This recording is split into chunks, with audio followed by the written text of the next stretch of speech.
Jesús, al contemplar en tu vida el modo que tú tienes de tratar a los demás, me dejo interpelar por tu ternura. Tu forma de amar nos mueve a amar. Tu trato es como el agua cristalina que limpia y acompaña el caminar. Jesús, enséñame tu modo de hacer sentir al otro más humano, que tus pasos sean mis pasos, mi modo de proceder.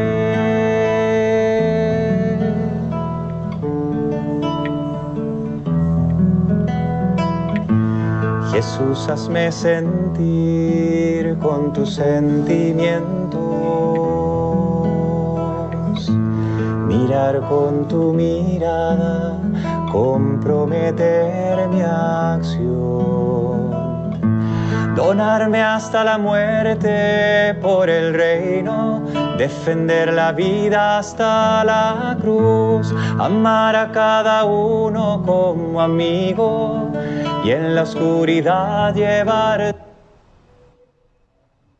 tu luz. Jesús, enséñame tu modo de hacer sentir al otro más humano, que tus pasos sean mis pasos, mi modo de proceder.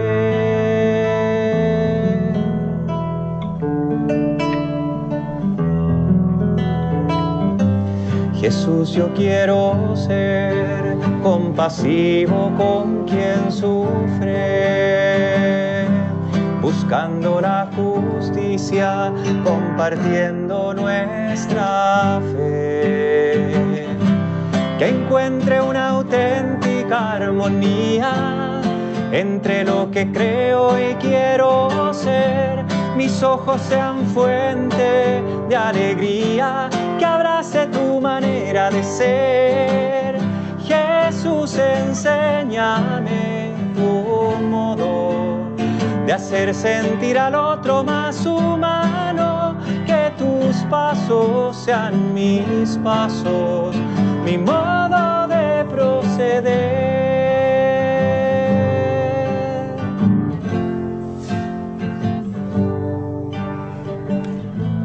Quisiera conocerte, Jesús, tal como eres. Tu imagen sobre mí es lo que transformará mi corazón en uno como el tuyo, que sale de sí mismo para dar, capaz de amar al Padre y los hermanos, que va sirviendo al reino en libertad. Jesús, enséñame tu modo de hacer sentir al otro más humano, que tus pasos sean mis pasos, mi modo de proceder.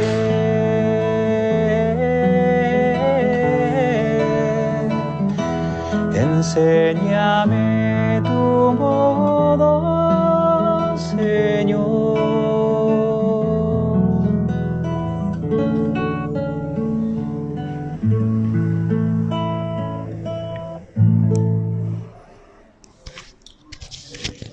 Buenas noches, queridos amigos, bienvenidos a este espacio de reflexión y de formación en torno a la palabra divina, y ahora en el marco del mes de julio, mes que hemos llamado mes de San Ignacio de Loyola, por celebrar el 31 de julio la fiesta de nuestro santo fundador.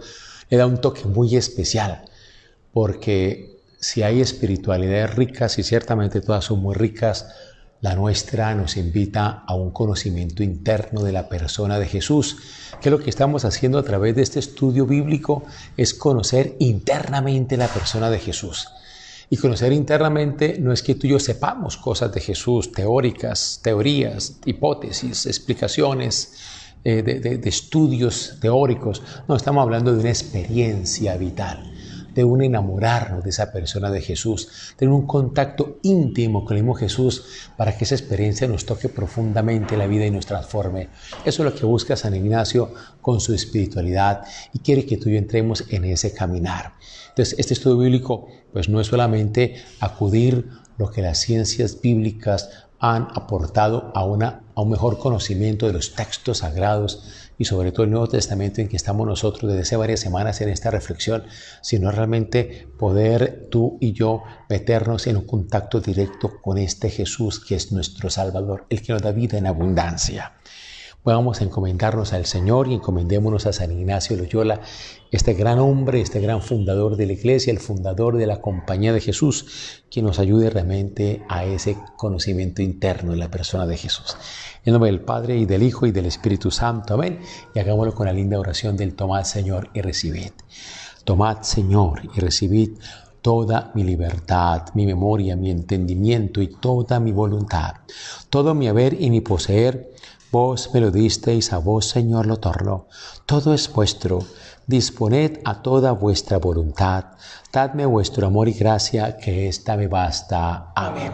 San Ignacio de Loyola, ruega por nosotros. Sagrado Corazón de Jesús, vos confío. En nombre del Padre, y del Hijo, y del Espíritu Santo. Amén.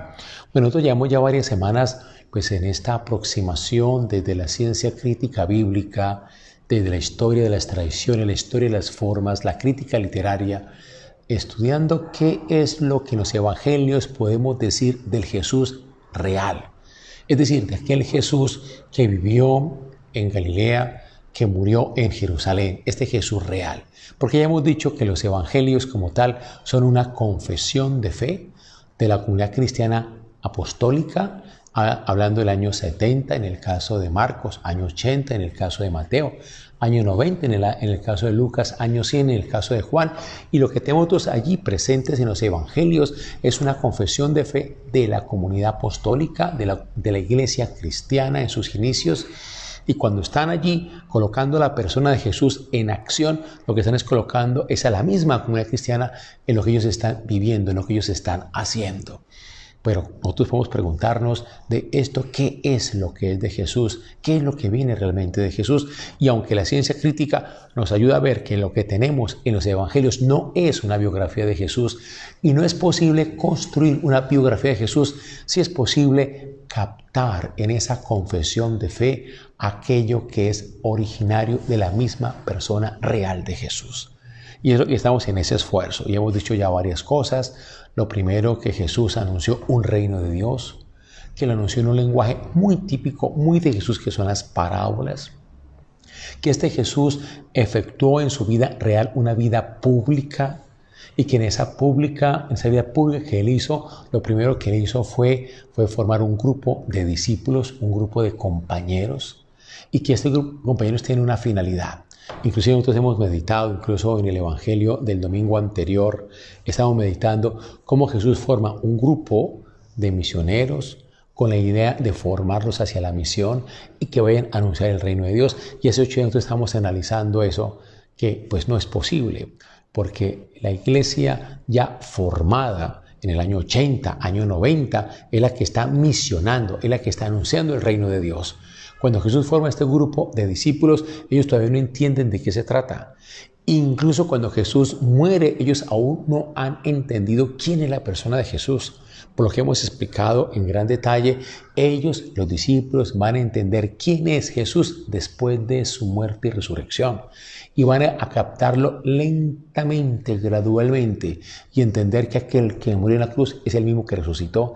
Y ese que resucitó los mueve internamente y los transforma a hacer lo que Jesús hizo, a vivir en un servicio generoso de los más débiles, de los más necesitados, haciendo así viva lo que es la resurrección del Señor en cada uno de ellos. Por eso lo van a vivir después de la resurrección, no lo van a vivir en la vida pública de Jesús. Entonces planteamos la pregunta a nosotros, pues hace 8 días, oiga, ¿para qué forma Jesús ese grupo de discípulos? ¿Para qué los forma? No, ciertamente no es enviarlos en misión ni tampoco para que los ayude en un trabajo apostólico misionero, porque ellos todavía no están preparados. Y además de que toda esa acción misionera la efectúa la iglesia después de la resurrección de Cristo.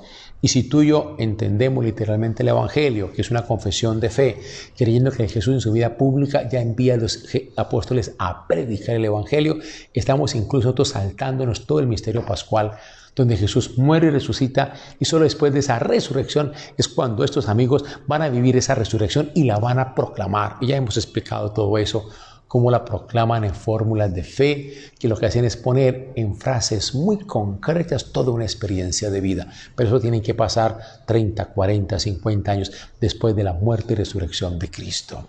Entonces estamos explicando entonces hace 8 días para qué forma Jesús este grupo de discípulos, y es muy importante porque si miramos la vida pública de Jesús, los discípulos siempre están presentes, ya sea que Jesús les hable directamente a ellos, o ya sea que Él hable a la multitud y están allí los discípulos presentes y luego les explica a los discípulos de qué se trata. Eso fue el Evangelio de ayer, por ejemplo. Recuerden el Evangelio de ayer, que fue sobre la parábola del sembrador.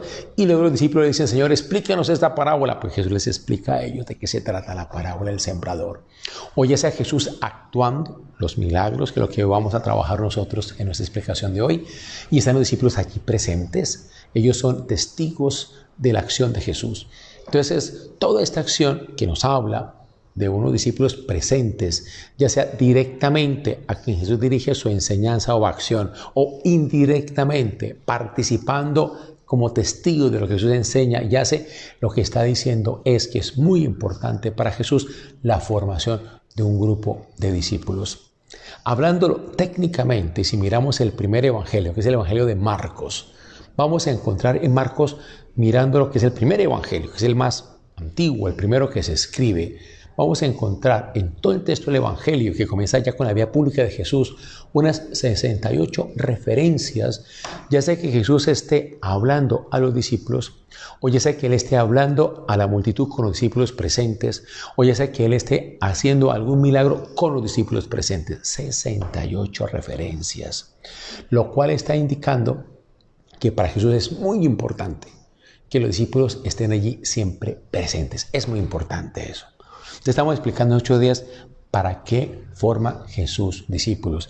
Y empezamos de nuevo indagando con todo el anuncio del reino de Dios y mostrando que la formación de los discípulos tiene que ver con el anuncio del reino de Dios. No es una acción dispersa, alejada, sin conexión, sino que está profundamente conectada con el anuncio del reino de Dios. Explicamos hace 8 días que era bueno recordar qué es Dios o cuál es el Dios que nos revela Jesús. Y decíamos nosotros que el reino de Dios es el mismo Dios. Y decíamos que a partir de la revelación, sobre todo a partir del siglo V antes de Cristo, de una manera masiva en los textos bíblicos, se nos va mostrando que Dios es alguien que sale fuera de sí. Dios es un salidor fuera de sí. Y ese Dios salido fuera de sí, ¿dónde se concreta? En ti y en mí. Se concreta en cada ser humano. O sea, Dios en ti, en mí, Él saliendo de sí, nos hace a ti y a mí también a salir fuera de sí. Eso es lo que es Dios en nosotros. Y cuando tú y yo nos sentimos movidos a un servicio, a una ayuda, a una caridad, a un acto de rectitud, a un acto de justicia, es Dios saliendo de sí. Es Dios saliendo de sí.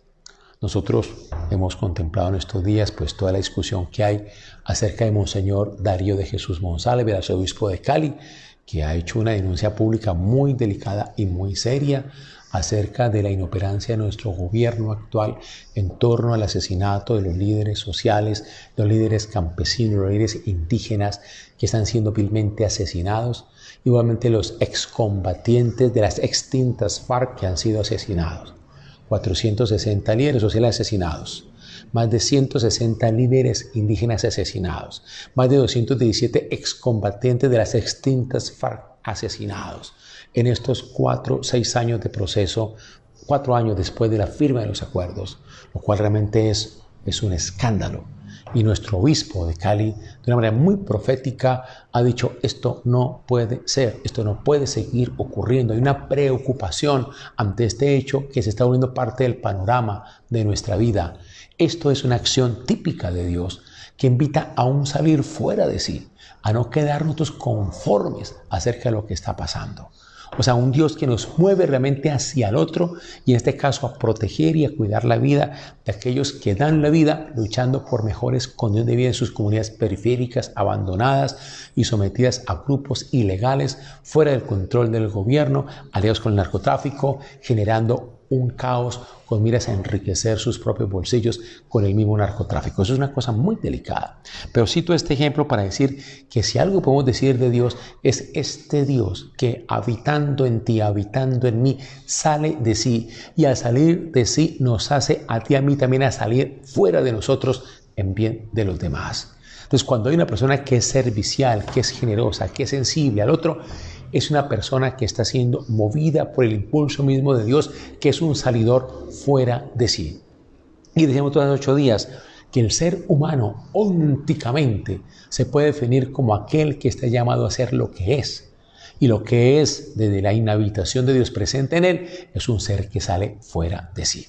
Es un ser que sale fuera de sí, que es lo maravilloso de lo que es Dios mismo. Y si es así, si esa es la experiencia, ¿para qué forma Jesús un grupo? Porque ocurre que tú y yo solos, Cusumbo, solos, individualmente ubicados en nuestras realidades concretas, no podemos ser tuyo reino de Dios, no podemos. ¿Por qué? Porque el salir de sí, fuera de sí, hacia el otro, exige que haya un otro. Necesitamos de un otro. O sea, no podemos tener 20 individuos aislados, cada uno siendo reino de Dios. No, uno reino de Dios es en comunidad. Entonces ahí es donde viene la experiencia rica de la comunidad. Jesús forma un grupo buscando que ese grupo se haga comunidad. Jesús busca un grupo para que ese grupo, cada uno de sus integrantes se convierta, siendo cada uno alguien que saliendo de sí, impulsado por Dios que lo habita, que es un salidor fuera de sí, vaya hacia el otro. Entonces Jesús forma un grupo para convertirlo. Y mira, y comentamos nosotros hace 8 días un texto base que lo comentamos hace 8 días y lo recuerdo yo con ustedes. Lo tenemos en Marcos capítulo 3, versículo 13. Pueden ustedes buscarlo en la Biblia. Capítulo 3, versículo 13 de Marcos. Si lo tienen allí, busquémoslo. Qué bonito que tengamos la Biblia y podamos juntos ir cotejando. Si tienen la Biblia de Jerusalén, es la mejor traducción, pero si tienen otra, también nos sirve. Marcos capítulo 3, versículo 13. Y vea lo que dice aquí en este texto. Subió al monte y llamó a los que él quiso, y vinieron donde él. Instituyó 12 para que estuvieran con él y para enviarlos a predicar con poder de expulsar los demonios. Vea, aquí en estos 3 versículos tenemos presentes en este texto bíblico de Marcos hechos de la vida pública de Jesús en el año 30 o 29. Tenemos hechos de la formación de la iglesia cristiana primitiva hacia el año 80, hechos de la vida apostólica de la iglesia hacia el año 100. O sea, en estos 3 versículos tenemos una síntesis de lo que es la vida pública de Jesús y de lo que es la iglesia apostólica. Claro, Jesús llama a los discípulos para que estén con él. Muy bien, eso ya es de Jesús. Pero ya cuando él instituye 12, el número 12 es un número para indicar ya una institucionalidad. Y esa institucionalidad se forma en la iglesia apostólica. Eso no se forma en tiempos de Jesús. Y más adelante va a decir, instituyó a los 12 y puso a Simón, el nombre del Pedro, y a Santiago el de Zebedeo, y el hermano de Santiago, a Juan, y luego fue nombrando a cada uno de ellos. O sea, ya esa institucionalidad organizada, jerarquizada, solo se empieza a dar ya hacia el final del siglo I, hacia el año 100.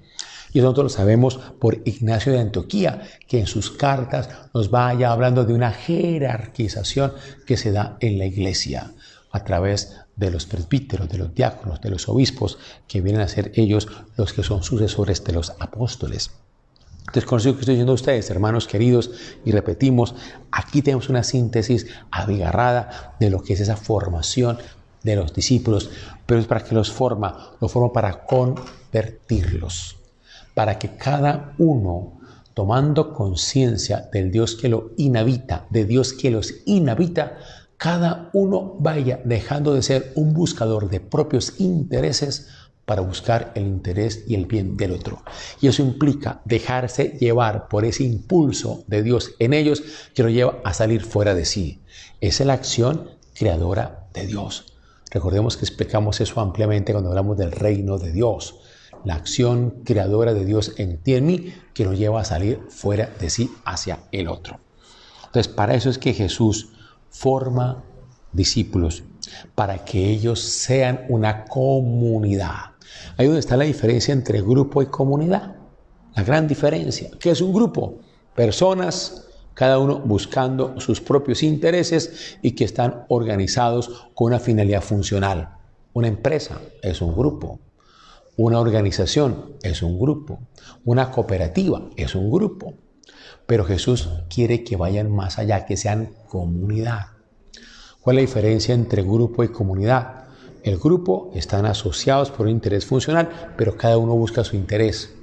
¿Qué es una comunidad? Donde cada uno, dejándose llevar por Dios que lo inhabita, dejándose llevar por ese Dios que sale de sí, fuera de sí, cada uno se hace un ser que sale fuera de sí, siendo lo que es en Dios, saliendo hacia el otro, donde ya lo que busca no es su propio interés, buscando una finalidad empresarial u organizativa, sino que busca el bien del otro con quien comparte su vida.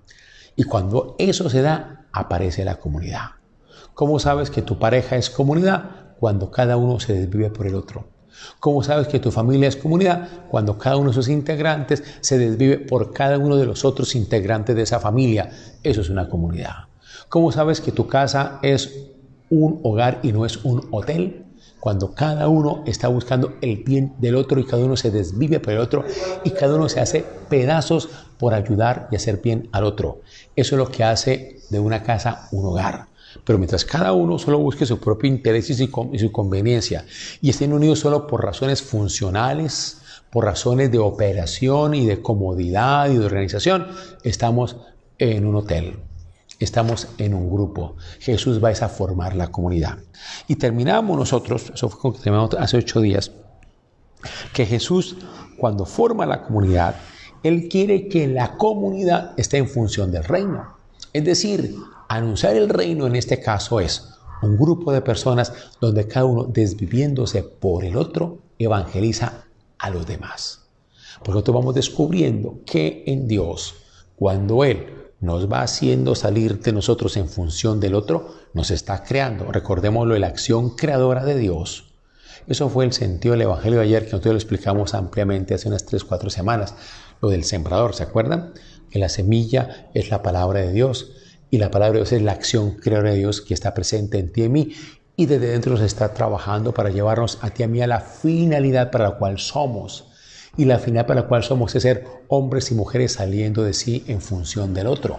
Esa es la finalidad nuestra. Eso es a lo que tú y yo estamos llamados a hacer.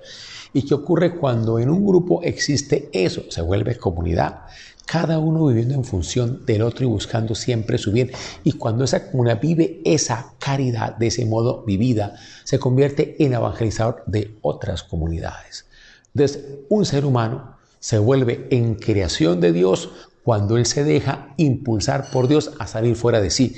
Y al hacerlo hacia el otro que tiene a su lado, también va creando a esa otra persona para que esa persona también vaya creciendo en esa afinidad para la cual está hecha, es decir, salir de sí en función del otro. Entonces estamos ante un misterio hermosísimo y es que Dios nos crea y nos hace creadores también. Cuando tú y yo estamos dejándonos por Dios llevar, tú y yo también estamos ayudando a que otros también sean lo que Dios quiere que ellos sean, hombres y mujeres saliendo de sí en función del otro. Entonces, vean que nosotros estamos creando humanidad. Cuando tú y yo vivimos esa creación de Dios en ti y en mí. Esto es lo que hace Dios, formar humanidad verdadera a través de hombres y mujeres que se hagan formar en Dios, saliendo de sí en función del otro. Y cuando encontramos una comunidad en la cual de verdad hay comunidad, cada uno buscando el bien del otro, esa comunidad se convierte en evangelizadora. Por eso ve ese desafío tan lindo que hay en sus familias, en sus matrimonios, cuando viviendo ese ser el uno para el otro, haciéndose pedazos el uno por el otro, desviviéndose el uno por el otro, cómo esa familia se convierte en evangelizadora de las otras familias que le rodean. Y cómo un matrimonio viviendo de ese modo hace que sus hijos vivan de ese modo y sea profundamente evangelizador. Por eso tanto se ha insistido que la familia es iglesia doméstica, es decir, una comunidad de salvación, que se hace cada uno de ellos viviendo hacia el otro un signo auténtico de la transparencia de Dios, transparentando a Dios. Y aquí venga un pequeño paréntesis, ¿no? ¿Qué convierte a Pablo? ¿Qué es lo que convierte a Pablo? Es interesantísimo. Yo propongo que después de que acabemos este curso sobre Cristología en el Nuevo Testamento, podemos meternos seriamente a Pablo, que es el primer, digamos, escritor del Nuevo Testamento. Las primeras cartas del Nuevo Testamento son de Pablo, los primeros escritos del Nuevo Testamento son de Pablo. Y si tú y yo queremos entender aún más el cristianismo, cómo se va formando en la iglesia apostólica, debemos entender muy bien el pensamiento de Pablo. Yo creo que bueno que nos metiéramos a Pablo después y vean qué es lo que convierte a Pablo. Si tú y yo miramos Hechos de los Apóstoles, encontramos 3 relatos distintos de conversión, pero todos concuerdan en una sola cosa, que Pablo se convirtió en Damasco. ¿Y qué fue lo que convirtió a Pablo? Así, vámonos hacia el grano directamente, la comunidad cristiana de Damasco. Porque allá él encontró al Señor. Recordemos en Lucas, cuando dice el Señor, donde haya 2 o más reunidos en mi nombre, reunidos, unidos 2 veces, reunidos. O sea, cada uno totalmente volcándose hacia el otro, común, unión, comunidad. Pablo, como dice San Lucas, donde haya 2 o más reunidos en mi nombre, ahí yo estoy en medio de ustedes. Pues eso es lo que pasó con Hechos de los Apóstoles, que también es escrita por Lucas, cuando llega Pablo a la comunidad cristiana de Damasco y encuentra una comunidad de hombres y mujeres, cada uno desviviéndose por el otro. Cuando Pablo conoce eso, se le caen las escamas de los ojos y se da cuenta que todo lo que él había creído hasta el momento no bastaba para ser realmente salvado, que la ley no salva. Lo que salva es el auténtico amor que transforma el corazón, y es cuando Pablo se convierte. Entonces vean que una comunidad cristiana que vive esto de ser comunidad, se hace transparencia de Dios, y siendo transparencia de Dios evangeliza y forma a otros también en este ser transparencia de Dios. Entonces para eso es que Jesús forma comunidad, para que esa comunidad transparente la realidad misma de Dios. Bueno, eso fue hablando de por qué Jesús forma un grupo de discípulos como un hecho verificable, totalmente probado de la vida pública de Jesús. Hay otro hecho, eso lo alcanzamos a anunciar hace 8 días, otro hecho que aparece masivamente, ¿no?, en los evangelios y que también fueron, digamos, importantes para la iglesia cristiana primitiva y que hace relación a hechos acontecidos en la vida pública de Jesús, y son lo que nosotros llamamos milagros. Y explicamos hace 8 días que la palabra milagro como tal no es bíblica, no. En el Nuevo Testamento se habla más bien de, o la traducción precisa de la palabra que se usa para hablar de milagro, traducida como milagro, la traducción más precisa sería señal, sería signo. Pero vamos a usar la palabra milagro porque es lo que más usamos contextualmente, como para evitarnos confusiones. Pero más bien, pero tengamos en cuenta que el milagro es un término que obedece a una teología posterior a la elaboración del Nuevo Testamento, y cuando se elabora esa palabra y se traduce el Nuevo Testamento, ya pasa del griego al latín, ya se usa milagro, curiosamente, más para adecuar el texto sagrado a una mentalidad posterior y no tanto que sea esa la palabra que originalmente se usa en el griego en el cual se escribe el Nuevo Testamento. Entonces tengamos eso en cuenta. La palabra original debería ser señal o signo y no milagro, pero hablemos de milagros como para tener una manera común de comunicarnos. Si nosotros sacamos los milagros de los evangelios, vamos a encontrar que los evangelios quedan reducidos a casi nada. Si tú y yo miramos los evangelios, aparece continuamente relatos de milagros que conforman un volumen grande del texto mismo de los evangelios. Y en todos ellos aparece siempre una acción misericordiosa de Jesús en función de los pequeños, de los pobres, los tristes, los pecadores, los enfermos, los indecisos, los perturbados, los agobiados, los débiles, los angustiados, los tullidos. Es decir, todo aquel que es vulnerable. Esto ya nos da una clave de interpretación. ¿Para qué son los milagros narrados? Vamos a ahondar eso un poquito más a continuación. Entonces, los milagros son el mayor volumen y la actividad más densa, más masiva en la vida de Ejecús. ¿Por qué la Iglesia Apostólica le dio tanta importancia a los milagros? De hecho, vamos a encontrar nosotros ejemplos, relatos como el de la multiplicación de los panes, que aparece 8 veces. 8 veces. 2 en Marco, 2 en Mateo, 2 en Lucas, en Juan, y aparece con otra versión en Juan también.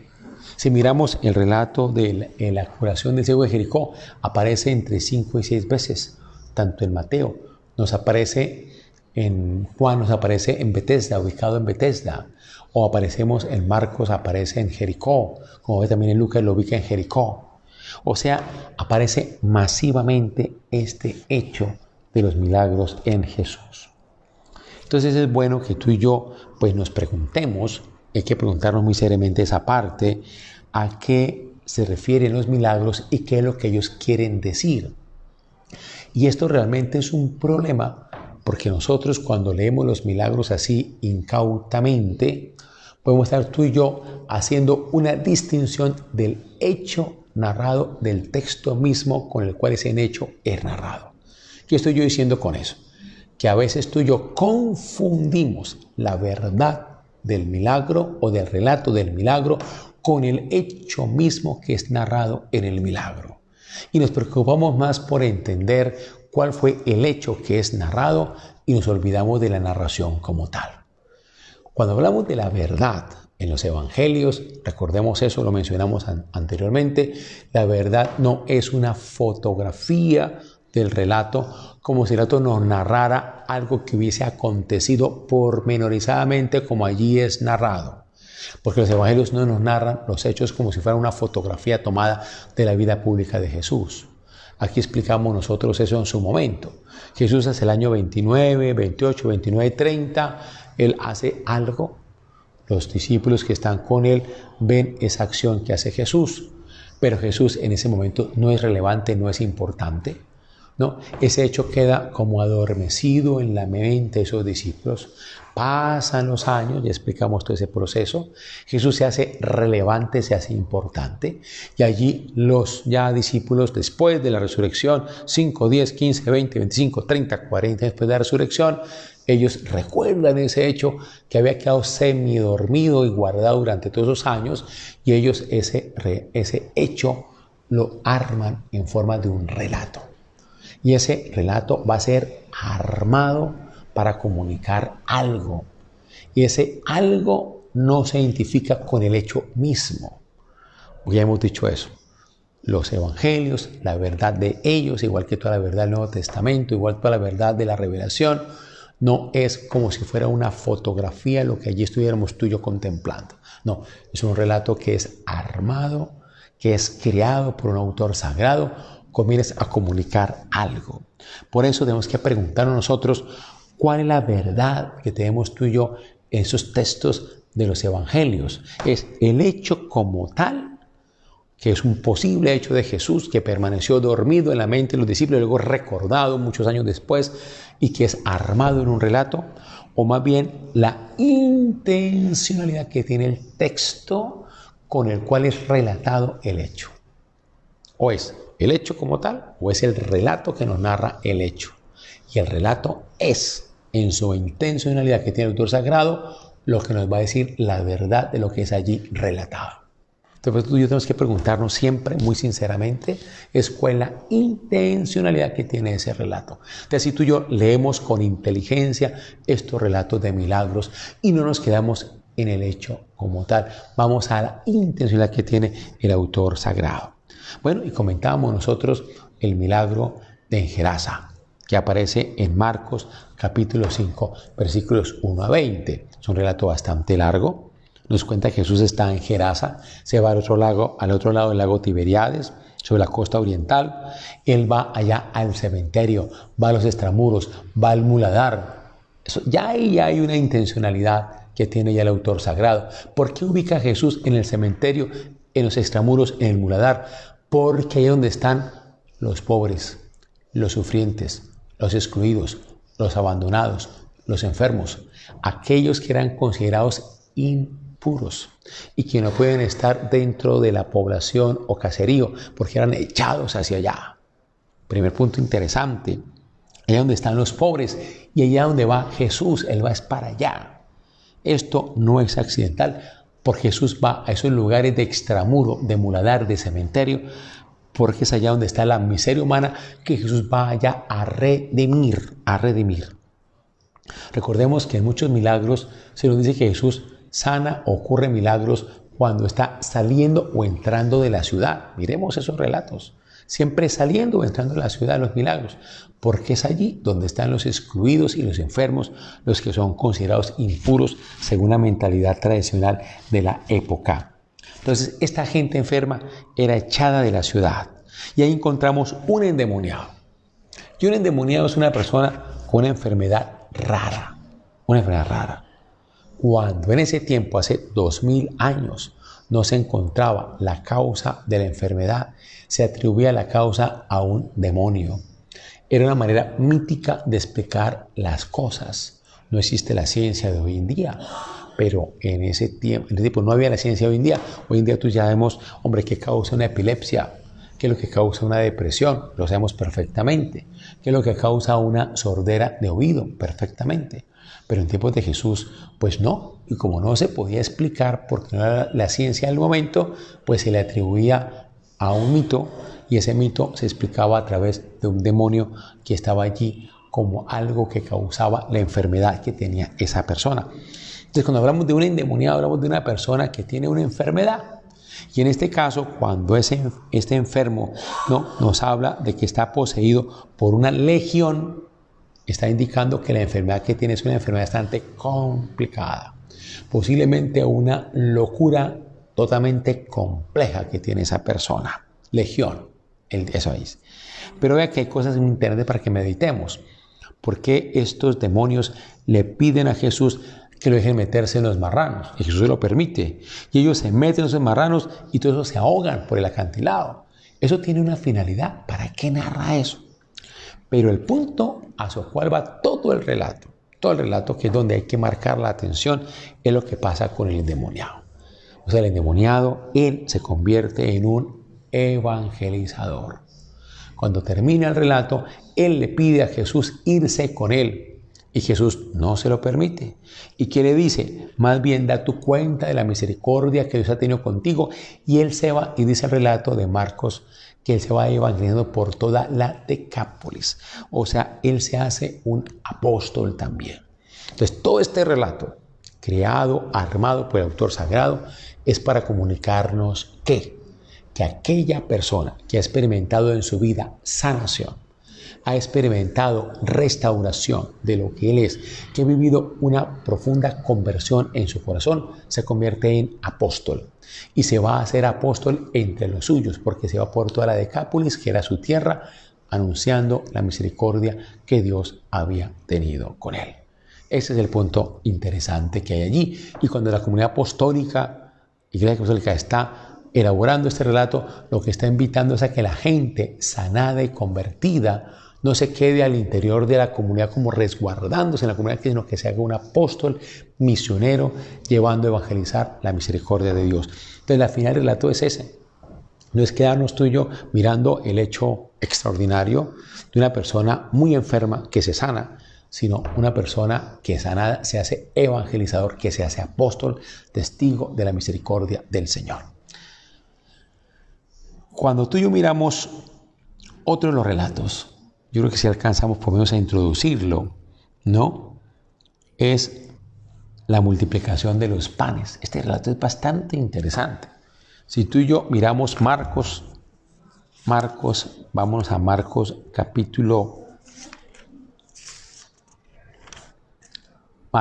despuésito del endemoniado de Gerasa, capítulo 6, versículo 30 y siguientes. Marcos capítulo 6, 30 y siguientes. ¿Qué es lo que tenemos nosotros allá? Tenemos también otro relato armado que aparece en los evangelios 8 veces. 8 veces. Si es un relato armado 8 veces y según los evangelios tiene una intencionalidad específica, lo que tenemos que es mirar cuál es la finalidad que tiene en cada relato, cada vez que relata, cuál es la finalidad que tiene.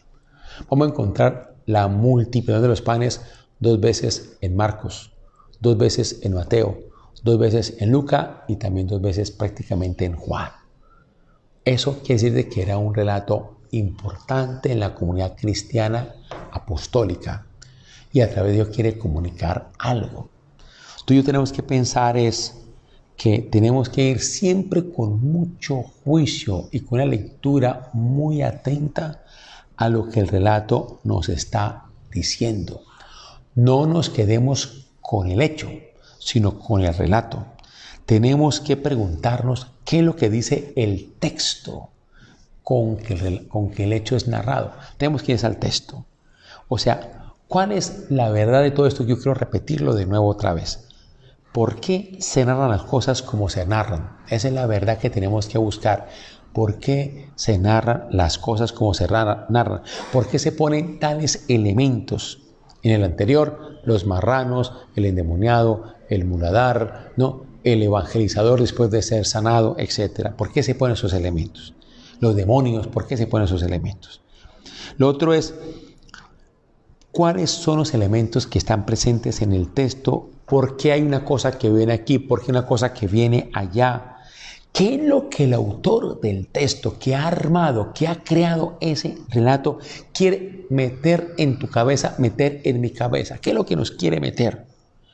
En cada texto que nos relata un hecho de milagro, tenemos a un autor sagrado que está detrás haciéndole múltiples maniobras a ese texto para meternos en nuestra mente y para enseñarnos lo que él quiere enseñarnos.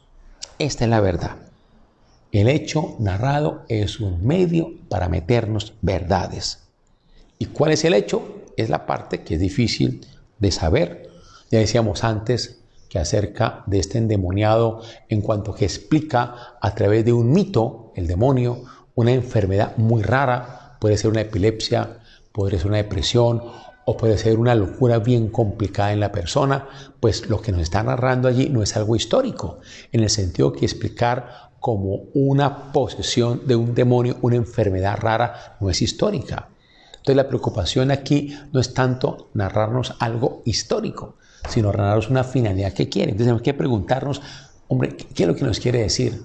Es difícil por lo que hemos dicho cuando se habla de hechos, de qué se está hablando. Es muy difícil que tú y yo lo podamos decir, pero sí podemos decir de qué intencionalidad está hablando el autor sagrado cuando nos narra lo que tenemos en cada relato de milagro. Entonces nosotros miramos con cuidado. Yo les doy tarea que usted lo mire. Por ejemplo, aquí la de Marcos, capítulo 6, versículo 30 y siguientes. Nos narra esto que se ha llamado multiplicación de los panes. Nosotros leemos con cuidado el texto. Vamos a ver que en ninguna parte se habla de multiplicación de panes. En ninguna parte.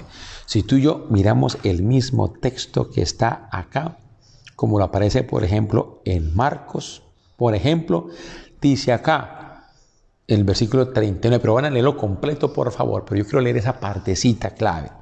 Después de que dicen los discípulos, aquí hay 5 panes y 2 peces. A partir del versículo 39 que dice, entonces les mandó que se acomodara todos por grupos sobre la verde hierba. Y se acomodaron por grupos de 100 y de 50, y tomando los 5 panes y los 2 peces, y levantando los ojos al cielo, pronunció la bendición, partió los panes y los iba dando a los discípulos para que se lo fueran sirviendo. También repartió entre todos los 2 peces.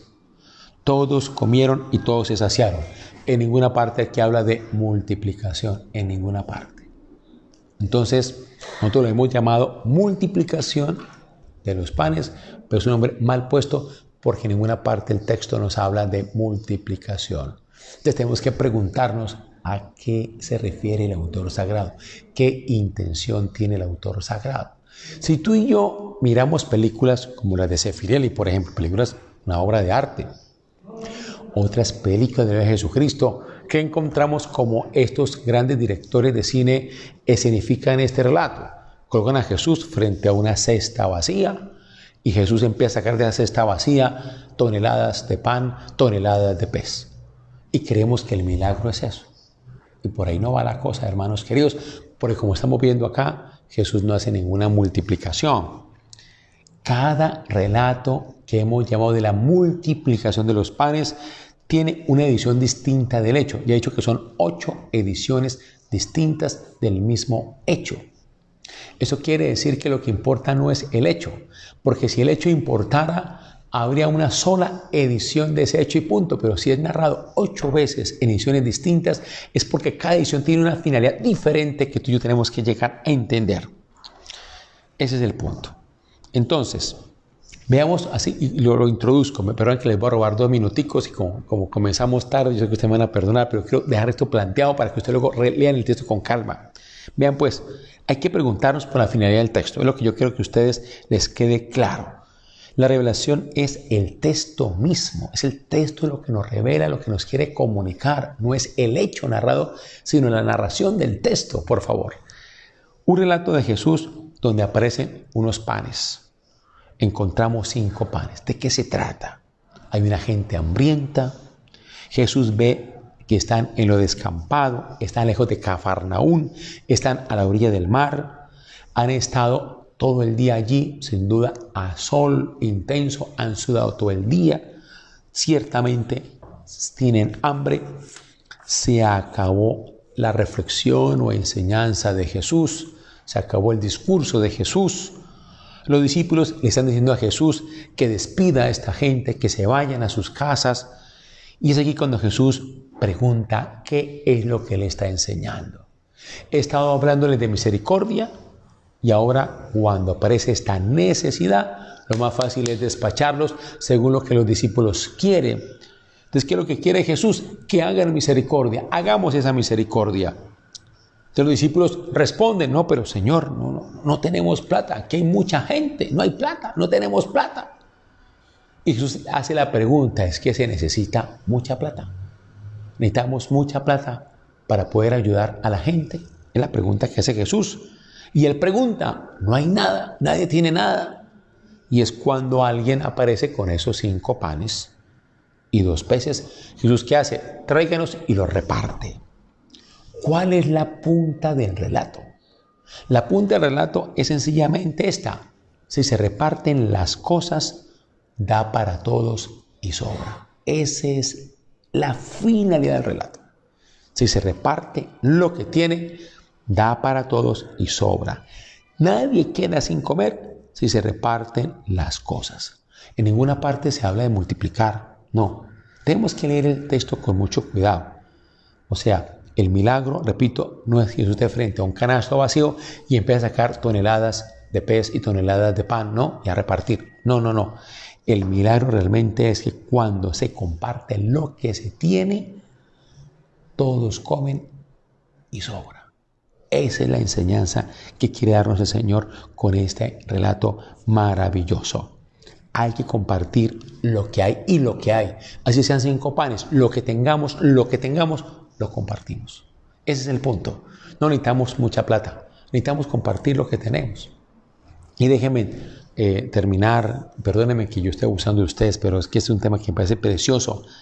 Cuando la Madre Teresa de Calcuta fue invitada a la Universidad de Harvard, de recién ella ganó el Premio Nobel de Paz. ¿Ustedes se acuerdan que ella ganó el Premio Nobel de Paz? Como un reconocimiento a esta extraordinaria mujer que dedicó vida como la de Jesús a cuidar de los más pobres entre los pobres. Ella se la pasaba como Jesús en los muladares, en los extramuros, en los cementerios humanos, cuidando de aquellos que todos los demás rechazaban. y por ese trabajo realmente de una humanidad encomiable, la Academia de los Premios Oscar dio el premio de la paz a la Madre Teresa de Calcuta. Y ella fue invitada a Harvard, ¿no?, en un reconocimiento público por ese premio. Y ella estaba sin duda rodeada de las grandes eminencias. Harvard, una de las universidades más prestigiosas del mundo, eminencias, uno se imagina en economía y en física y en química y en ciencias sociales, ¿no? Y ella pues sencillamente compartió su experiencia, dedicó su vida a servir a los más pobres entre los pobres. Y en eso levanta la mano alguno de estos eminentes economistas, sin duda premio Nobel de Economía, y le pregunta a la Madre Teresa de Calcuta qué proponía ella para acabar con la pobreza en el mundo, qué había que hacer para acabar con la pobreza en el mundo. De pronto este gran académico esperaba que la madre le hiciera una disertación teórica de macroeconomía para solucionar a través de ingresos y egresos y bueno, todos los términos que usan los economistas con tanta solvencia y que yo desconozco totalmente. Pero esperaba una teoría de pronto de la madre y la madre ve lo que contestó, lo que nos enseña hoy esta parábola, este relato de que llamamos de la multiplicación de los panes, pero que no debería llamarse así. Va diciendo esto la Madre Teresa de Calcuta: cuando todos aprendamos a compartir, ese día se acaba la pobreza en el mundo. Esa fue la respuesta de la Madre Teresa de Calcuta. Cuando todos aprendamos a compartir, se acaba la pobreza en el mundo. Eso es lo que nos dice aquí el Evangelio. Es de lo que tenemos, lo que tengamos. Cuando tú y yo compartimos, cuando tú y yo repartimos lo que tenemos, no es que tenemos mucha plata, no, lo que tenemos, se acaba el hambre. Todos comen y sobra en abundancia. Esa es la finalidad que tiene este relato. Y en cada edición de la misma tiene una intención particular que tú y yo siempre tenemos que analizar de qué se trata. Entonces la invitación mía, ya con eso voy terminando, hermanos queridos, es que leamos con atención cada relato de milagro y preguntémonos, oye, ¿qué es lo que el autor quiere enseñarnos? ¿Qué elementos aparecen? ¿Qué finalidad tiene cada uno de esos elementos? ¿Por qué este elemento está aquí y este elemento está allá? ¿Por qué pone el autor sagrado a relacionar estos elementos de una manera o de otra? Y preguntémonos cuál es la finalidad del relato. No nos quedemos en el hecho, no, quedémonos en el relato. Porque en el relato o en el texto, ahí está lo que el autor sagrado nos quiere revelar de la divinidad en Jesús. Ahí es donde está el punto. Hermanos queridos, gracias por su paciencia. Dios bendiga. Muy invitados todos mañana martes, tenemos nuestro segundo martes ignaciano, mes de julio, mes de San Ignacio de Loyola. Vamos a tener una charla espectacular con el doctor Jorge Enrique Salcedo, jesuita, que tiene un doctorado en Historia de la Iglesia de la Universidad de Oxford, Inglaterra, y nos va a hablar sobre San Ignacio de Loyola. ¿Quién fue San Ignacio de Loyola? ¿Quién fue él? Y la época que le tocó vivir, comienzos del siglo XVI, la primera mitad del siglo XVI. Algunos dicen, y con mucha razón, que fue una época de profundos cambios, reforma y contrarreforma, la reconquista de España, expulsando a los moros, el descubrimiento de América con todo lo que implicó el descubrimiento de América, la aparición de la imprenta, que algunos, como el padre Julio Jiménez, afirman con gran sabiduría, la imprenta en el siglo XVI es lo que hoy es el Internet. Imagínense, es una afirmación de grueso calibre. Y qué no decir de toda esa época fascinante de transición entre la Edad Media, con toda esa riqueza profunda de estudio, de análisis, de sistematización de lo filosófico, teológico, todo el redescubrimiento de la filosofía antigua, de la filosofía griega, fascinante, toda esa transición de la Edad Media a la Edad Moderna, con todo el inicio de la ciencia moderna, de la observación científica, del pensamiento analítico, racional, que funda toda la modernidad, en ese renacimiento que es una época fascinante en el arte, en la cultura, en las ciencias, en la geografía, en todo. Ahí nace San Ignacio. Y es allí donde él, inspirado por Dios, sin duda, nos deja ese gran legado que es la espiritualidad ignaciana y funda la Compañía de Jesús. Entonces el padre Jorge Enrique Salcedo, doctor en Historia de Oxford, nos va a disertar sobre eso. Actualmente el padre Jorge está como profesor invitado de Historia de la Iglesia en Georgetown University en Washington, D.C., la capital de Estados Unidos. No, por cosas de la pandemia, él tiene que haber regresado en mayo aquí a Colombia a seguir enseñando en la Javeriana, pero tocó quedarse por la pandemia y el confinamiento. Desde allá nos va a hacer la charla, desde Georgetown University. Entonces, por favor, conéctense mañana, 7 de la noche, a disfrutar de esa excelente conferencia que nos va a enseñar mucho de quién es Ignacio de Loyola. Y bueno, y seguimos invitando pues con mucho cariño para este jueves 16 de julio, Día de la Virgen del Carmen. Voy a estar yo aquí parado al frente de la Iglesia Nuestra del Sagrado Corazón, bendiciendo todo automóvil, toda cicla, toda motocicleta, toda buseta, todo bus, todo camión. Carrera 27A. La iglesia principal, perdón, la puerta principal de la Iglesia del Sagrado Corazón, aquí sobre la 27A, voy a estar yo. Vamos a tener un monumento bien lindo a la Virgen del Carmen. Voy a estar yo bendiciendo a todos los conductores que pasen. Virgen del Carmen, patrón de los conductores, ciclistas, motociclistas, y voy a estar regalando yo una estampita linda de la Virgen del Carmen. Y al que quiera adquirir el escapulario, ahí también lo estaremos, el que lo quiera adquirir, yo lo estaré bendiciendo y entregando. Pero de obsequio a la parroquia daremos una linda estampita de la Virgen del Carmen y estaremos bendiciendo a ti como conductor y bendiciendo también tu automóvil.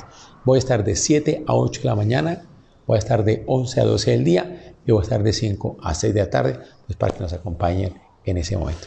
Dios los bendiga y los acompañe, que esa bendición de Dios nos fortalezca, nos siga dando salud del cuerpo, nos dé paz en nuestra alma y nos dé mucha gracia y amor en nuestro espíritu.